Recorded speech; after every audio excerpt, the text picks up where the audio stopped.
Okay. Bibi wangu Zaina nakupenda sana. My baby love. Ndekolanga lo mami Virginie Manganga. Frère Maria lo mami. Donc Mudiano. Et yo. Na kuimuna. Isuka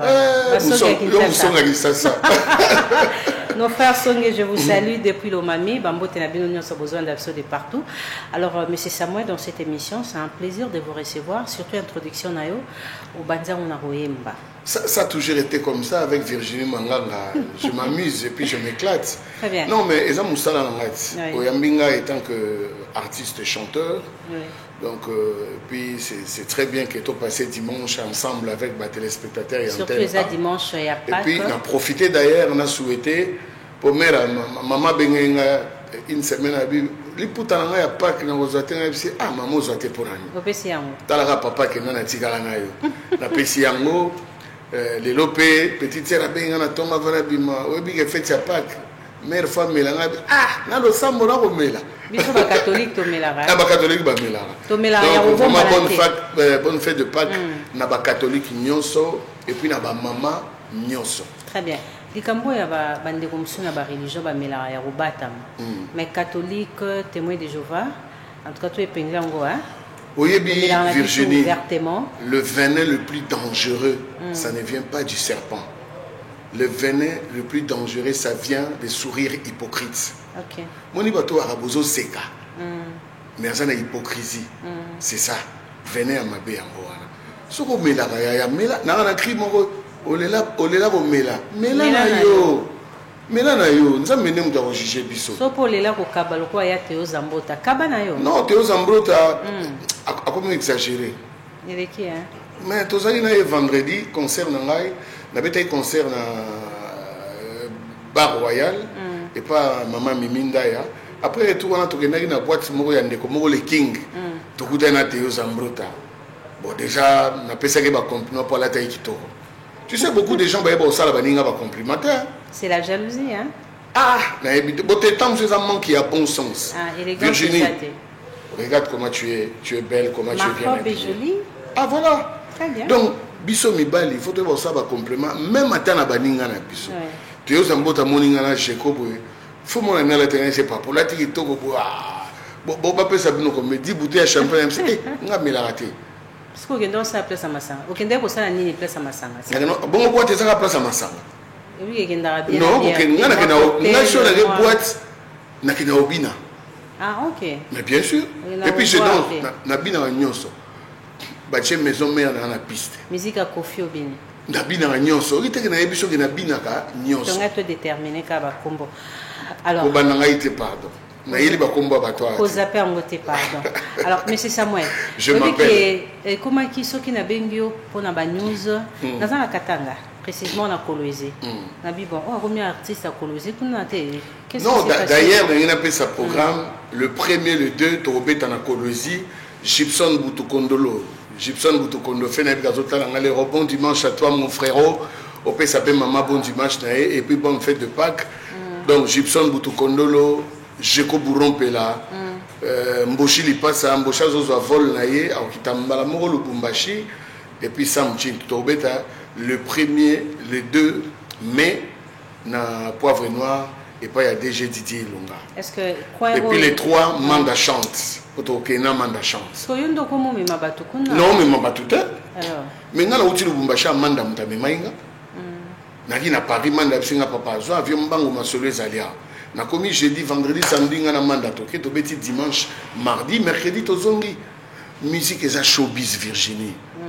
C'est-à-dire il faut te dépasser ba clivage wana ya un tel ba yo kana ratete ngai soki muta memeli ngai business ba memela ka biso business to la ki peka na manda na lufumbo to kina ko yemba ties the times money ya kulutu na msati ka biso général de FAO non et ça business ba mission ba okene kuna belé dernièrement fabricat ça zaï kuna héritier ça zaï kuna c'est un point aux pour rapporter plus par rapport à la province toza na RDC pa maman Virginie obi ke mikolo na ngana kene na Duruba mais moi okende ça te pa moninga net ba est wana zo pesa donc to vanda nan to batela pe bo moïse Alors, pour la réalité... Kinshasa n'est pas le Congo.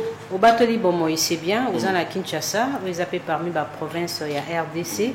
Alors, pour la réalité, il y a point où est Salio Kendete. Ça me tue tout ça, il n'est pas dans l'eau. Mais non, ça, la nini. Vous êtes artiste. Mais non, en fait, tout ça, le ministère de la Culture. Le ministère de la Culture est contacté par l'artiste pour vendre le génocide aux les Ganambo Canabiso. Ce n'est pas nous. Nous pouvons faire quelque chose. Mais comme ça, la campagne, il faut l'artiste vendre. Parce que Corneille, le musicien Corneille, le Canadien, il a vendu la génocide rwandaise. Il y a un peu de tombola qui est.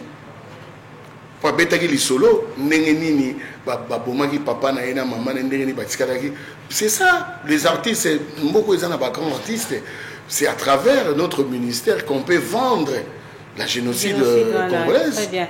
Est-ce que ça sera facile au niveau international, la communauté internationale va soutenir Bino? Parce que concert ils ont prévu le 22. Le 22, mais Bakanga Biso Mounoko. Quoi annuler date où ils qui comme référence, na date moko ya bande comme Soussou. Va célébrer comme mais pourquoi occidentaux il fallait ballonner la date voilà.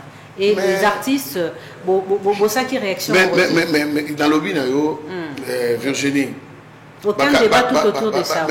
Ce qui se passe en Afrique, nous savons que c'est l'impérialisme des occidentaux qui sont à la commande. Maintenant les questions, il y a conscience, il y a biso ba congolais. Est-ce que vous avez un beaucoup de sepelate Virginie? Ndenge ba ivoirien ba sepelaka, ba mboke belé ba to ba sepelaka. A coup de retard na pêche au bonjour. Voilà ndeko na ngai, voilà pire mutu na ngai ça. C'est-à-dire ba tout dire ezali kambusko ya conscience. Na Congo na to sepelate. To zaka o sepela léopard à l'époque à Zaïre, ba jouer coupe d'Afrique, ba ke coupe du monde, tout ça on a besoin de sepela. L'artiste est partout aux alliés na kati ya RDC. Et ça juste tous à la conscience, il y a bolingo mboka et puis les politiciens ba sala musala na bango. Ozomona, ngana linga soko kota penza na terrain politique parce que je pense que parce que la rêve nous allez réaliser non, ils n'ont même pas barrière. Non, si je veux bien dire, moi je suis un peu déçu de nos politiciens. Okay. Double langage. Tu vois un peu. Nous sommes un peu déçus. L'air mon atal à Bango, tam choisi ça l'émission, les lois lobaki boé, lobby à lobby boé. Ça donne le goût amer. Okay. Or nous aimons tous ces pays. C'est notre pays.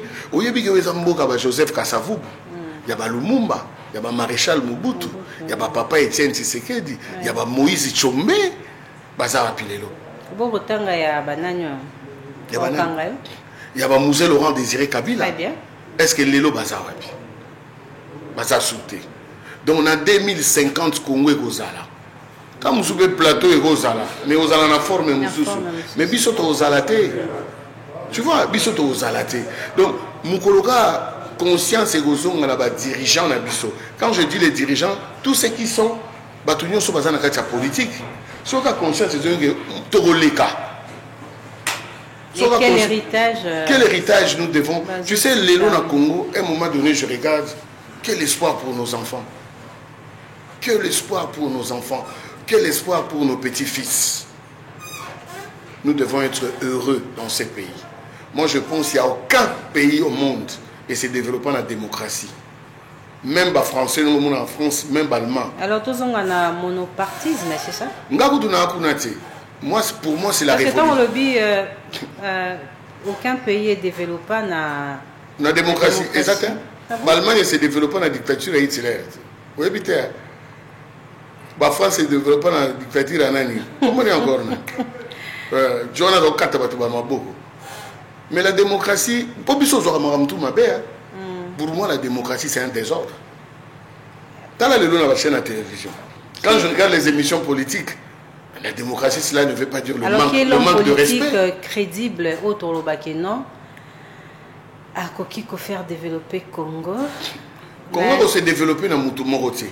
Mais dans la vision. Congo s'est développé avec une vision, une pensée et avec la solidarité de nos politiciens. Et puis, Voilà. Très bien, merci. Parlons musique. Sam Chito. Monsieur Samuel, je m'appelle. Tu adores ça, hein? Très bien. Alors, ONG, beaucoup de ONG. Non, tout ça. La bandale. Non, biso dans la fondation Archange. Fondation Archange Ngéfé. Parce que c'est une fondation où ils ont soutenir les orphelins. Et puis la délinquance, ils ont contre la délinquance juvénile. Et puis ça aide le plus démuni pour n'avoir quelques moyens, pas s'en sortir. Et puis quand il y a un problème à scolarité, c'est un peu ça. Ça c'est du côté fondation. Et du côté Toza et Yano, avec notre cordon à Lidor Mouyaya. Là nous avons une plateforme. Toza et Yano, c'est-à-dire une plateforme d'accompagnement.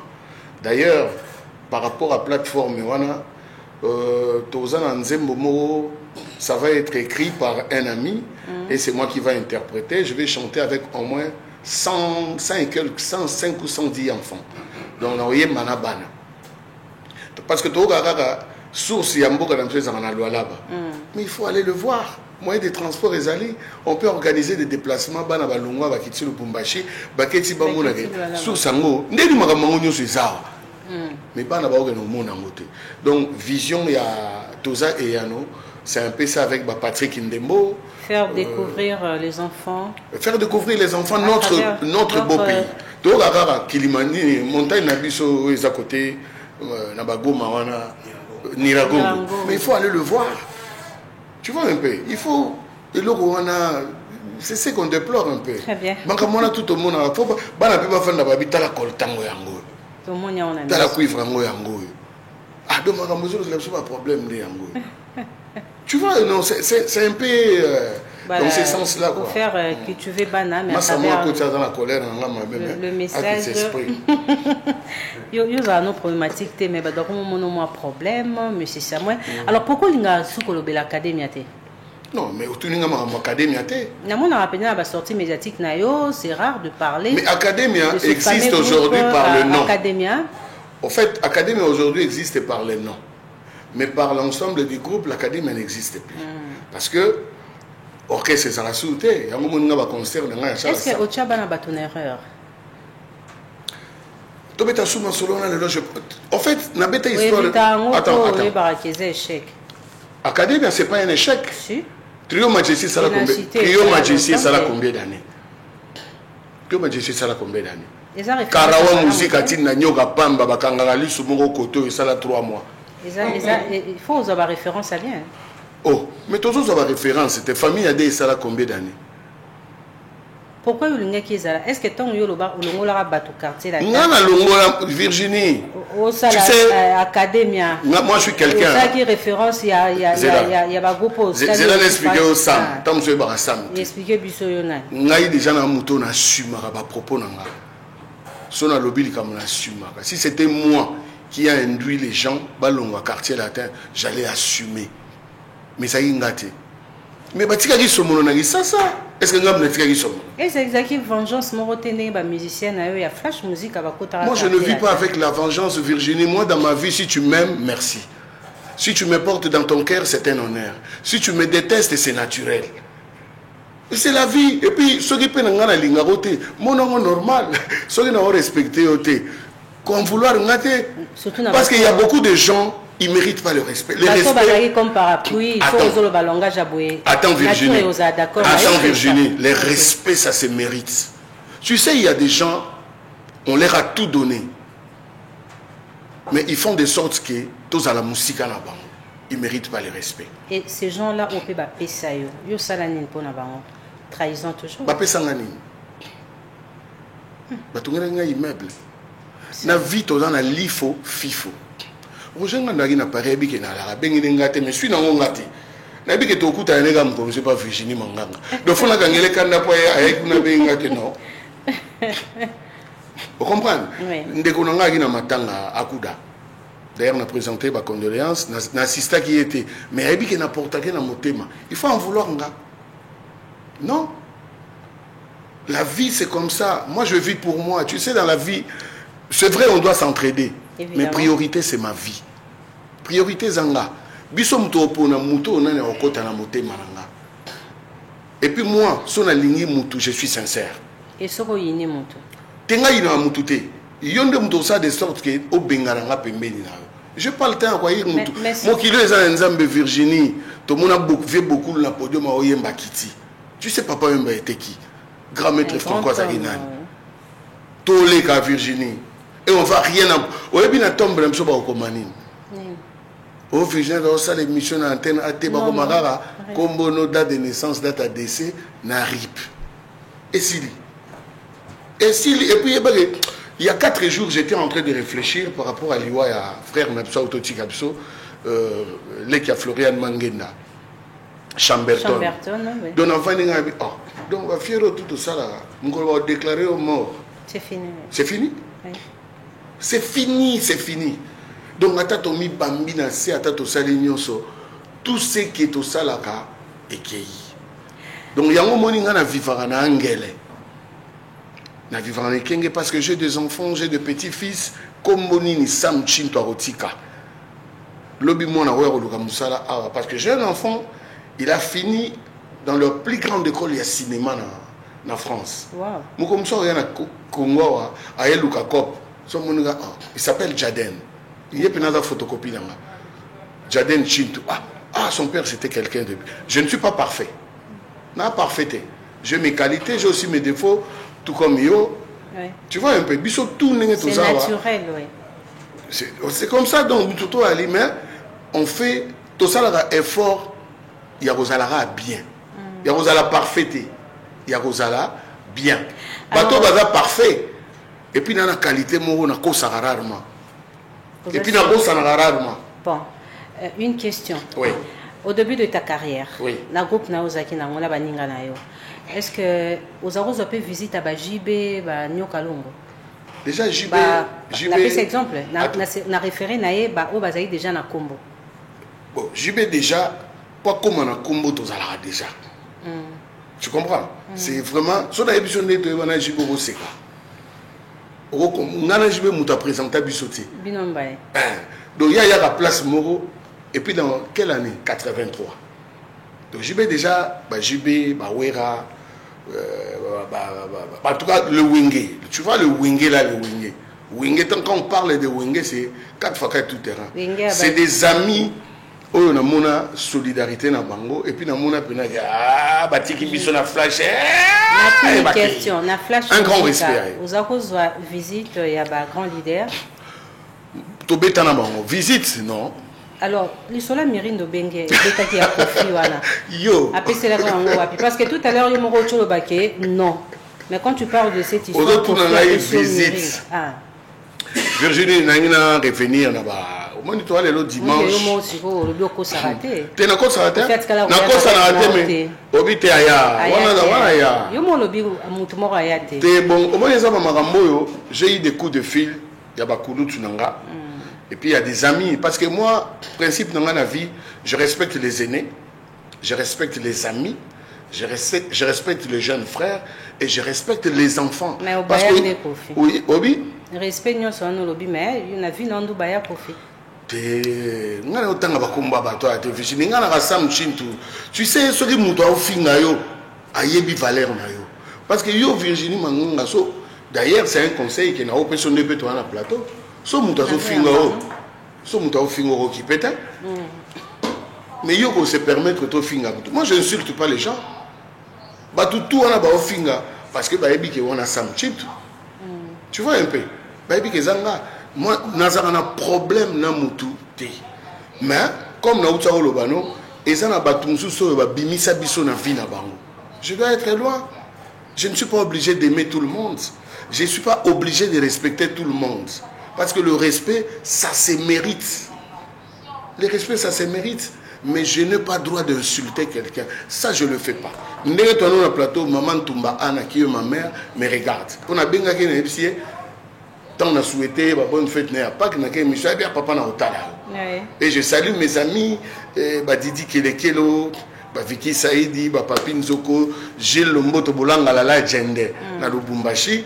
Na roleka je sais pas Baston to remonte en avant en Afrique du Sud. Alors samba ninga nyo so bazotia ba date na niveau ya poto et yo na noté date. Virginie na lula raté na wela raté Pierre qui a non sous sonité te yo na yebisa yo na lula raté na wela raté et le bina ngoleki na Flavie Panda na sala makambo yanga na sala makambo na ngonga na tango ko cha date y a pas un problème na cha date quand on s'en a dit ça toi maintenant au bêta au bétinda trop en tout cas au bêta félicitations bon on a bêta mais la pote même chose au banga que non on ça plainte na rappelé que les lots Pierre Kaza sous sonité te na lobby a plus Nicolas to l'ouest à 800 personnes ma belle a biso va congolais to changer pluriel to longolais on a deux personnes la configuration à 800 000 1000 Virginie Moni nga Sam Chintu so na cheli baya na Paris ata na sala à 600 places et tonda pour na bateau et puis na moi na Paris pour yemba pe banzembo abat te na yemba banzembo na nga batu tu balaninga mikolo boko ba collation de grades mokolo yango boko ndezala zéro te elikia na nga feti ye à part banzembo na yemba banzembo ba vie madilu na bantesa pour batika biso banzembo na bongo ça ba valeur riche oui alors est-ce que musique, c'est-à-dire le plus grand album, il y a Patrick Bruel, le plus grand succès de la France, bah reprise. C'est mon état. Musique à Congo, toi, on a richesse. Toi, on a richesse. Je suis pas obligé de faire ça, mais on a obligé de quartier latin. Très bien. Non, je suis pas. Bon, ça m'a oui. Dans quartier latin, on a deux chansons. On a Miss Nicole la chambre. À part, il y a une collation de grades, on a Zabal, on a chambre. Tout anonyme. This is love KBG. Na ko betape omba na sali hommage à Masalanga souverain premier. Benadam. Ah te pardon. Moto pamba. Beti pe soupe hommage ya maternité. Na ko betape okisi na ngali ya Werason. Ozoki ma maternité na yo. Merci. Na kimi maternité na ngati na ko betape calvaire ya Bourompe na ko beta prototype ya Mboshi lipasa na lingi na ngande polémique te côté ozo memanga. Eza polémique. Ozalanga boue Virginie. Tony Gaza reconnaissant. Na très très reconnaissant. Dans toutes mes émissions j'ai toujours rendu hommage. Très bien. Là où je suis passé pour qu'on me découvre. Il mérite parce que c'est un artiste qui a partagé la gloire na bino. Mais naboya ngote Virginie. Est-ce que au cours de mission mon nié ango? Na ça une mission monté na nié. Mais tu sais les autres on a année 2025. Mais on parle toujours de ça 26 ans après parce que j'ai quitté 99 donc je suis valable. Grâce à Kofi Olomide. J'ai quitté. Tu as quitté mais connu dans le quartier latin. Ouais. Ma Virginie Baba. Ma Virginie Baba qui va le dimanche. Il y a quartier latin à Kofi au collé à quartier latin à Kadélia. Alors, il y a des histoires. Mais c'est notre vieux. Mais il fait partie de ton histoire. Mais oui. Très mais ceux qui déjà na kenda. Mais c'est une étiquette qui m'est collée dans la peau. Je refuse pas. Mais il faut comprendre que Nazarabali en Kuba Balemana Pousso. Che Guevara, l'homme de 100 ans. Babenga, Chintu Chabujitu. Merci beaucoup. Tengama avec M. Samuel. Voilà. Je vous retrouve après. Là, c'est pour faire plaisir à Yateo Zambota. La maître Chris Cicéron Bakumba Boufaya, Ange Moadi, ma petite heure de cœur, non si facile. Alors.